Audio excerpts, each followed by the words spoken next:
Hey, Ari, this is a great week for the Big 12 because of the BYU and Tech game. Last week, the Salt Lake City, they got highlighted with Utah. They eventually bludgeoned Cincinnati.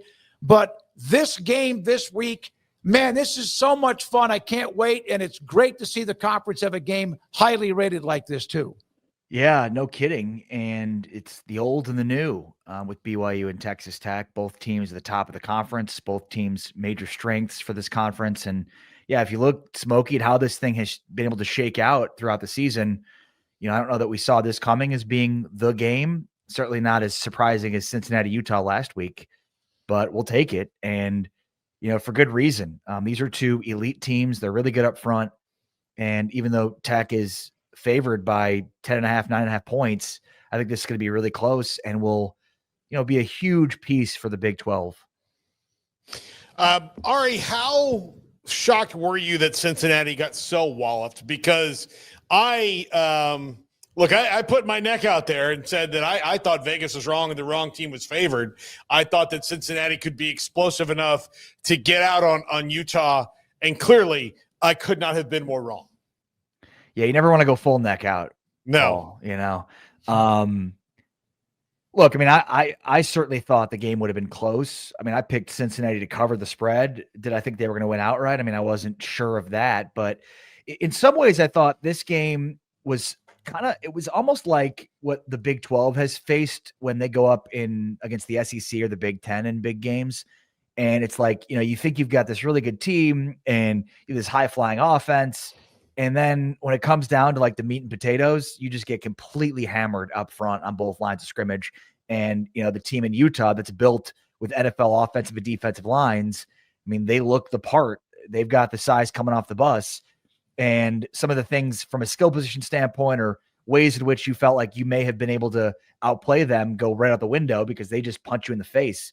And look, Cincinnati has dudes up front. Gearhart at center is a legit NFL offensive lineman. I think their defensive line with Dante Corleone and a few others, like I'm not trying to disparage what they have on their lines, but Utah has some grown men on their offensive lines and defensive lines, and I think we saw that on display. They kind of did up front wherever they wanted to, and at times that's one of the major weaknesses of that rush 3 drop 8 that Tyson Veit, many are running across the Big 12. And I thought they really, from Utah's perspective, had Cincinnati guessing a lot in this game and guessing wrong. This thing was 24-7 at half. There was a long touchdown run in the first quarter by Sorsby, and then they hit Cyrus Allen for an 88-yard touchdown to make it 24-14. But Utah just kept answering with body blow. And I thought this was the best game we've seen from Devin Dampier. Not just so much of what he's done has been off of the run, but I thought early in this game when it was in doubt, he did a really good job of mixing it up. He made some really good throws down the field. Ryan Davis has emerged as a weapon for Utah. So, this kind of reminded me of one of those old-fashioned Big 12 games where you think you've got this really good group of offense and skill position guys, and then you go in against a SEC team that's more meat and potatoes, and they bludgeon you to death. That's kind of what this felt like. Ari, I say the term dumpster fire lovingly and respectfully as I possibly can with this question, but what's the bigger dumpster fire right now? Colorado football or Iowa State football? Oh, man. So lovingly that those dumpster fires. I don't know how else to phrase it. They're both in a bad way right now. Those are two major dumpster fires. And what else? Grease fire. Just throw whatever you want. Okay, so, let's start with Colorado. They've been outscored 105 to 24 in the last 2 games. That's not going to get it done. I think the biggest surprise this year with Colorado is how bad their defense is. This was a guy in terms of their defensive coordinator that we're singing his praises last year with what he was able to do. I know you lose Travis Hunter, but my goodness, they have fallen off a cliff. To me, the fact that they've even won 3 football games is kind of miraculous considering, the coach didn't spend really any time in this offseason in the facility because he had bladder cancer. Mm-hmm. Then he had his bladder removed. And then in the season, he had to have a second medical procedure for blood clots. So, in any calendar year, the blood clot surgery would have been significant enough, let alone the surgery to remove his bladder earlier in the year. So I think you got to give him and Colorado some grace for having to deal with these 2 things. I mean, again, the fact that they've even won, the amount of games they've won is kind of miraculous considering all of the medical stuff that Deion's been dealing with this year. And beat Iowa State, I should say. Yeah, no, and then I go to Iowa State, which, man, their defense is bad, real bad. Like, I don't think we've ever seen Iowa State's defense this bad. Yeah, I mean, Caden Salter had his best game, against his best game against Iowa State. I don't think that's a coincidence. I mean, when you look at what happened this past week, and you've got Jeff Sims, who had the best game of his college career by far against Iowa State's defense. Like, yeah, these are, is it just losing corners? I mean, last year, Iowa State lost a ton of linebackers, and, their defense wasn't this bad. They're able to replace those guys. It feels like the corners losses were so huge and significant because they just didn't have the depth to replace them, that their defense has completely fallen off a cliff. And we've just never seen a John Haycock defense look this bad. I mean, they were 5-0 to start the year. They may not win another game with how bad that defense is. I mean, it's pick your poison. So it's shocking. I'd still go to Colorado because it just feels more and more like the injuries were the big reason that this season was derailed. Now, again, you'd hope you'd have better depth to not be this bad, but they're also not giving up 105 to 24 in the last 2 games. So as bad as it looks, 50 points in back-to-back weeks is real bad. And by the way, could have been way more and way worse than 50 points watching those games and how bad they went. So I'm giving Deion a little bit of a pass because of the medical stuff, but it just feels like they're the bigger grease fire here. I hope that the medical stuff does not derail what his goals are to try to help that program get back on track after that glorious start that first year. And then, of course, things came off the rails. But so, hey, BYU Tech in Lubbock, the college football standings released tonight, which mean really nothing other than for us to go, oh, my God, or this is awesome, or wait a minute. So your thoughts about the Big 12 at this point with that game, and what also Utah now all of a sudden saying, hey, don't forget about us. And I know there's another team or two that might be involved in the Big 12. Yeah, I mean, and look, Smokey, make no mistake about it. As much as we look at these numbers and rankings as, aesthetics, like they matter. Perception matters. The AP Top 25 doesn't matter, but it matters. Rich Clark, the executive director of the College Football Playoff, told us at Media Days that, they don't really judge the AP Top 25, but the reality is they do, and their rankings reflect that. I mean, the reality of the situation is the people that are in charge of picking these, and I know, now Baylor's athletic director is the head of it, so he's going to be the guy that we're going to be most critical of based on the comments that he's going to have to make following these rankings releases. But like, athletic directors have a lot to do, just like by running their athletic departments of their universities. They're very busy. They've got a lot going on.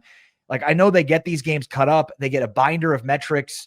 I don't know why we have to go through this ridiculous exercise where they're picking the teams. When the computers pick 2 teams, I think we saw the reasons for why that wasn't sufficient. But in this case, we've got the computers picking 12 teams. To me, it makes a lot more sense. Again, when you consider that all that these athletic directors are doing, for the most part, are going through these binders and compiling and going through the analytics that the computer would already account for. So again, it does matter, though it probably shouldn't, because perception is reality. Now, here's the good thing about the perception this year. The Big 12 perceived to be much stronger than it's been. Stronger than the ACC, absolutely. So the ACC is not as top-heavy as it appeared when the season started with Florida State, Miami, and Clemson. So that's line 1. And then line 2 would be the Big 12 did really well in the non-conference against the ACC. I mean, Georgia, we were just talking about Colorado. Colorado went toe-to-toe with Georgia Tech week 1. And Colorado's terrible.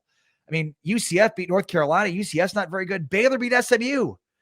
Baylor's not very good. So, like, some of these ACC out-of-conference games speak very highly of the Big 12. And then when you look at where the Big 12 is with 2 teams in the top 10 right now, like, I have a feeling we're going to see pretty similar numbers from the AP in the college football playoff rankings. I think we're going to see 2 Big 12 teams in the 12-team field when it's released today. And I think Utah is right there.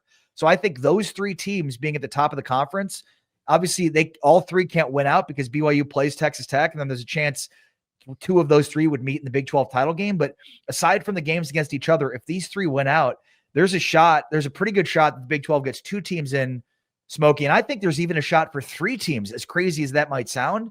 I mean, put it this way. If BYU loses to Texas Tech on Saturday, and then BYU and Texas Tech play again in the Big 12 title game, and they lose again, I mean, who is Utah getting in over BYU, even though Utah beat BYU? I will. BYU I'm not just have those 2 losses. I'm not a tattoo guy, but I would plant something on my body if 3 of them got in. I don't think that. I'm so confident. That's also contingent on like Notre Dame losing down this stretch. That's probably the thing that has to happen. Georgia could lose twice, something like that, where they get shoved out of the picture as well. But Georgia would have to lose like 3 times. Let's be honest. No, the SEC is going to get 4 teams. Yeah. The Big Ten most likely gets 4 teams. Then you're looking at the Group of 5 champion, obviously, and then the ACC gets 1 team. So I think, Smokey, you hit the nail on the head there. It's probably on Notre Dame with their 2 losses. They're firmly in. I mean, this playoff is basically set up for Notre Dame to get in every year, as long as they don't have more than 2 losses. So, I mean, but the path remains. Like, there is a as much as we thought, like, wow, where's a path for the Big 12 to get 2 teams? It feels like right now the Big 12 is in great position to get 2 teams. And the reason I even bring up 3 teams is because, like, there kind of is a path to get there, but other things have to happen. But again, with that being said, like, this looks really good for the Big 12 because the strength of the top has held serve. Now, Baron Morton needs to stay healthy, which is not something that he's, it's easier said than done. And this game this week is against a very strong pass rush. And Jay Hill is a very aggressive defensive coordinator who's going to be coming after Baron Morton. He took a few hits against K-State that I thought, man, get up. You're concerned that he might not get up. And that's going to be kind of the case throughout the rest of the year. We know the playoff will punish you if you don't have your starting players in. And even as much as going to, Will Hammond's obviously out of the picture now, like, that is a huge, huge disadvantage for the Big 12 and for Texas Tech if something were to happen to Baron Morton. So with him staying healthy and, BYU winning all their games, Texas Tech winning all their games, obviously I know they all can't because they play each other, but I'm simply saying, like, the Big 12 is in really good position for 2 teams. And look, this game on Saturday doesn't mean a whole heck of a lot in terms of the college football playoff, because I think both teams will still be in the top 10 when it comes to next week's games, with that, regardless of the outcome. But this will put the Big 12 right at the crosshairs of everything in terms of the national landscape. And I'm really excited to see it. I think it's 2 contrasting styles. Like, you've got Texas Tech is very fast. They are a top 10 pace on offense, and BYU is a bottom 10 pace on offense. So I think LJ Martin will play. He's been back to practice. We actually did an interview with Kalani Sitake. We did earlier today that will air on tomorrow's show. So I encourage your audience to check that out tomorrow morning on Big 12 Today. But I think with LJ Martin's playing the game within the game here, there's 2 of them. One will be whose pace will win out. Will it be Texas Tech playing at their fast pace, or will BYU be able to slow them down? And then the other one is, how does Sheil Wood attack a true freshman quarterback who to this point has not really been tested a ton. He's had some mistakes and made some mistakes, but ultimately, like, he played his best game in this last week, and every week they played tougher and tougher opponents. Shahan Jarraj is next. Ari Temkin. Paul, one more with Ari, and this is 365 Sports. All right, I'd like to throw just one little wrinkle into your let the computers do it all. I do think that the role of the committee needs to be, when these computers spit it out, make sure that there's not just a human review of it, because sometimes I think that, like, some of the numbers that you can kind of get, like, too hyper focused on some things, and then it can spit out some things that maybe don't make as much sense. And we saw that with a BCS before. Like, you had, like, okay, this team beat this team, but that was a long time ago, and all these other things. So they do, for hockey, this is what they basically do, is they have a computer that runs everything. They have certain teams that they get in because they are conference champions, and then the committee takes those numbers and goes, okay, let's stack them up against each other and make sure they're good. And then they get in. And, I'm not as familiar with the hockey selection process, but Garrett is. And there's not much whining about, like, oh, how dare the committee, like there is for football, because they have backstops to computers and humans. Yeah, I also think part of that too is there's probably not as much media attachment to the hockey situation, and so because we have an obsessive media culture, these are things we're going to be looking to complain about. And look, I'm not saying the computer system is a flawless system either. I'm simply saying, like, the current model has extremely busy people looking at the same metrics that the computer will be looking at, and I don't believe that they're laying in bed at night watching the clip-ups of these games. These are really important people that have very busy jobs, that are constantly on the move, that have like every minute of their day, assigned to certain things to do. So like, I just think it seems foolish that they would be best served to be picking these games. And then if you ask, like, picking these teams, if you asked who would then be the better option, I don't know that there's a better option aside from plugging in the metrics that these athletic directors are already looking at and having a computer spit it out. But you're right. There's probably got to be some human oversight. And of course, because this is a television show run by television networks, we know that there are certain teams that they want to see, and it'll never be completely unsupervised from the human element of it for that exact reason.